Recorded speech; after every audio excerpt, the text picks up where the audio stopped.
It was a racially motivated murder. We, the jury, find the defendant, Travis McMichael, guilty. But I want you all to know that that is not me. That is not me.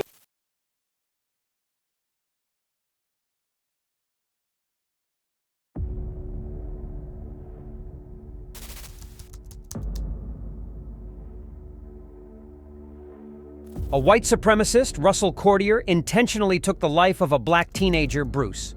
According to the reports, Cordier and Bruce had a fight outside a store called 7-Eleven in Gresham, a place near Portland.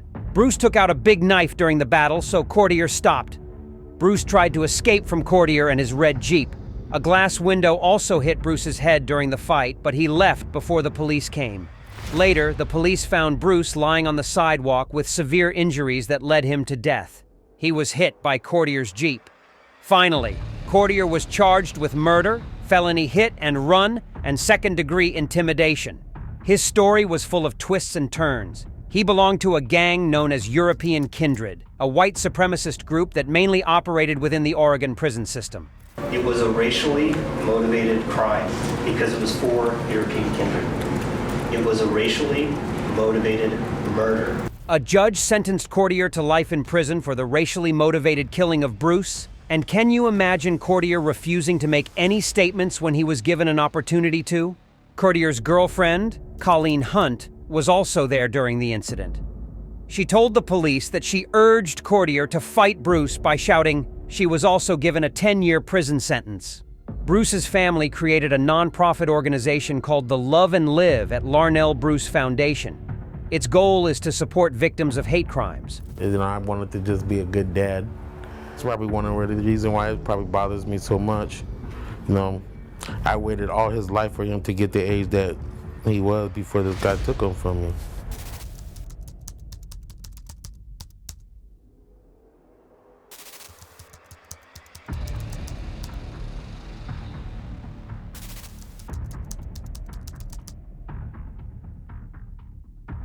Three men, Travis McMichael, his father, Gregory McMichael, and their neighbor, William Roddy Bryan, targeted a 25-year-old black man, Ahmaud Arbery, while he was jogging in Satilla Shores. Later, they told authorities that they thought this man was a burglar. Bryan recorded a video of the incident using his phone. In the video, Arbery was seen jogging on one side of the road when he came across a white pickup truck that stopped. Gregory McMichael stood in the truck bed, while Travis McMichael was outside the driver's door with a shotgun. Bryan's car stopped behind Arbery and the pickup truck. As Arbery got closer to the truck, there was shouting. He then moved from one side of the road to the other and ran around the truck's passenger side.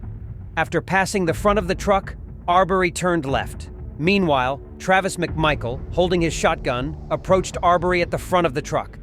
Travis and Arbery were seen wrestling over the shotgun. As they struggled, they were not seen on the left side of the camera, and then a gunshot was heard. When they came back into view, Arbery was throwing punches and trying to grab the shotgun. Another gunshot was heard, and Arbery fell in the middle of the road while Travis walked away. Gregory McMichael, who had a handgun but hadn't fired it, ran towards his son and Arbery. The autopsy report from the Georgia Bureau of Investigation determined that Arbery's death was a homicide caused by 3 gunshot wounds. One gunshot hit his upper left chest, another his lower middle chest, and the third caused a deep abrasion on his right wrist. Arbery didn't have alcohol or drugs in his system, except for a small amount of THC, which is found in cannabis. Then, on November 24, 2021, the jury reached a verdict. Verdict form. Count 1, malice murder. We, the jury, find the defendant, Travis McMichael, guilty. I'm going to ask that whoever just made an outburst be removed from the court, please. Travis McMichael was found guilty of malice murder, 4 counts of felony murder, 2 counts of aggravated assault with a firearm and with a pickup truck, false imprisonment, and attempted felony. Gregory McMichael was found guilty of the same crimes except the malice murder. William Roddy Bryan was found guilty of 3 counts of felony murder, 1 count of aggravated assault with a pickup truck, false imprisonment, and attempted felony. He was found not guilty of malice murder, not guilty of 1 count of felony murder, and not guilty of one count of aggravated assault with a firearm. We, the jury, find the defendant, Travis McMichael, guilty. A crowd cheered outside the Glynn County Courthouse as the jury delivered the guilty verdict. Following these verdicts, McMichaels and Bryan were mandated to serve life imprisonment sentences. The prosecution did not pursue the death penalty in this case. On January 7, 2022, the McMichaels received life imprisonment without parole and an additional 20 years, while Bryan was sentenced to life imprisonment with the chance of parole after 30 years. During sentencing, Judge Walmsley remarked that But remorse isn't something that is simply a statement of regret. Remorse is something that's felt and demonstrated.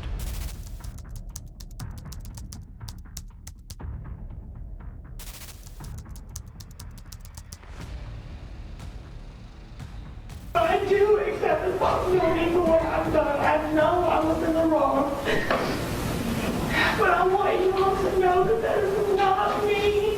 next, meet with Kayla Norton and Jose Torres, who lived in a world of immense hatred and were sentenced to 15 and 19 years in prison, respectively, for terrorizing black children's birthday parties. Torres was charged with aggravated assault, making terroristic threats, and violating a street gang statute. Norton and Torres, who were not married, have 3 children together. They were part of a group of white supremacists who targeted African Americans with racist insults. The assault happened in July 2015, just a month after a racist shooter killed 9 people at a historically black church in Charleston, South Carolina. According to prosecutors, Norton, Torres, and others in a group called Respect the Flag went on a drunken racist rampage in Douglas and Paulding counties, which are west of Atlanta. With Confederate battle flags attached to their pickup trucks, the group got together for a ride they said would honor the flag's history. However, as soon as they started driving, the Paulding County emergency line began getting calls about members of this group threatening African American people in different parts of the county. We're out Hamilton Street, and we were having a party, and these white guys pulled out with rebel flags and stuff, holding shotguns on us and stuff. They were also heard using many racist words. After scaring black drivers, the group went to Douglasville. They found an outdoor birthday party with a cookout and a bouncy castle there.